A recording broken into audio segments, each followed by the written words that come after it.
પાવીજેતપુર તાલુકાના નાની રાસલી ગામે સરકારી જમીનમાં બે પાકા મકાનો બનાવી દેવામાં આવ્યા હતા, જ્યાં સરકારને જરૂર હોવાથી નોટિસો આપી હતી, પરંતુ દબાણો સ્વૈચ્છિક રીતે દૂર ન થતા બંને મકાનોને બુલડોઝર ફેરવીને તોડી પાડી દબાણ દૂર કરવામાં આવ્યું છે।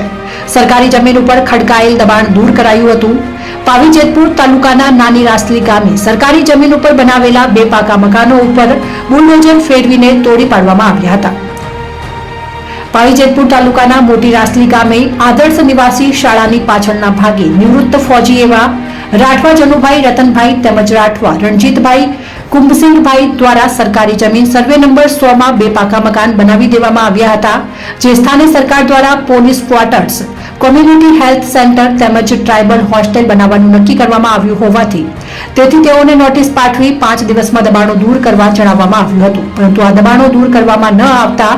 પાવીજેતપુરના મામલતદાર, પ્રાંત અધિકારી, પોલીસ કાફલા સાથે પહોંચી અને 4 જેટલા બુલડોઝર લઈને સ્થળ ઉપર પહોંચી હતી અને 3 ઓક્ટોબરના રોજ મોડી સાંજે બંને પાકા મકાનો તોડી પાડીને દબાણો દૂર કરવામાં આવ્યા હતા।